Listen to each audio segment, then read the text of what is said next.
Vice President Sara Duterte. Ako, ito may banat po kay Franz Castro kasi yung grupo na yan ay patuloy o walang tigil po ang pag-atake po dyan sa Office of the Vice President. At ito, binisto po ni VP Sara kung ano nga ba talaga ang tunay na dahilan kaya ginagawa nila ito. Nako, ito bistado. Kaya pala may kinakatakutan po pala yung taga-kabila. Kaya pinipigilan po nila yung mga plano o yung mga ginagawa ngayon ng DepEd Secretary or Vice President natin. Ito, panoorin nyo po ang banat po ni VP Sara Duterte. You took out words doon sa batas and you interpret it this way. Sabi nila, huwag nyo na basahin yung 3 words dyan. Basta makinig lang kayo sa interpretation namin. Yan ang ginagawa ni Franz Castro. Ngayon. At ng buong Makabayan Bloc. Kasi alam nila na ginagamit namin ang pera para hanapin yung koneksyon nila sa mga NP. And we should expose the lies employed by the terrorists to survive. Yan ang ginagawa ni Franz Castro. Sige lang sila atake, sige sila atake. And then nag-aantay ako. Give me something concrete that I did something wrong. And then there's nothing. Wala. Pero, tuloy-tuloy pa rin yung atake nila in the hopes that yung lie, the lie that they are peddling, that I did something wrong, would take stock sa utak ng mga tao. Yan yung ginagawa nila.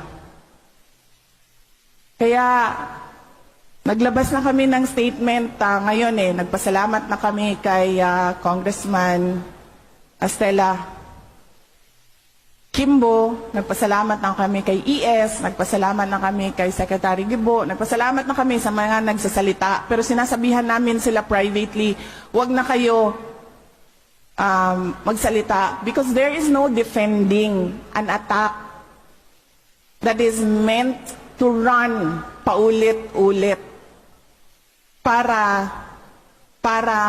in the end yung hindi totoo maging totoo sa utak ng mga tao. Inaantay ko hanggang ngayon, araw-araw tinatanong ko, meron na ba silang naibigay na papel? Meron na ba silang na-file na kaso? Meron na ba anything to really show na merong ginawang mali ang Office of the Vice President? Wala. Pero tuloy-tuloy pa rin sila. And then pag tinatanong sila, oh, but you took out words doon sa batas. You took out words doon sa batas and you interpret it this way. Sabi nila, huwag nyo na basahin yung 3 words dyan. Basta makinig lang kayo sa interpretation namin. Yan ang ginagawa ni Franz Castro. Ngayon. At ng buong Makabayan Bloc. Kasi alam nila na ginagamit namin ang pera para hanapin yung koneksyon nila sa mga NP. Tapos sasabihin ni Franz Castro, tingnan nyo, kulang ng 2 million ang enrollment ng DepEd. Tanungin nyo si Inday Sara na saan ang 2 million na learners ng Department of Education. Kasi hanggang ngayon, kulang ang enrollment nila, ikumpara natin sa number last year. Pahanap niya sa akin ang mga bata na para bang kinuha ko yung mga bata na yan kung saan-saan.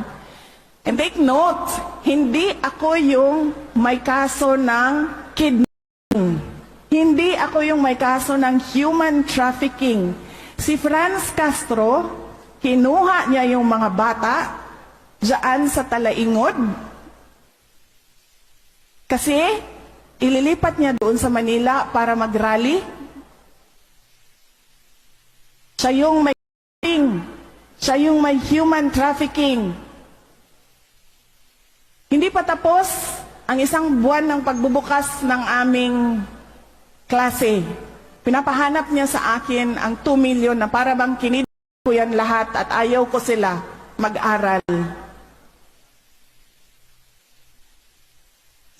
Yan yun. We should, ulitin ko lang basahin, we should expose the lies employed by the terrorists to survive. Pero huwag na kayo sumali, ako na lang.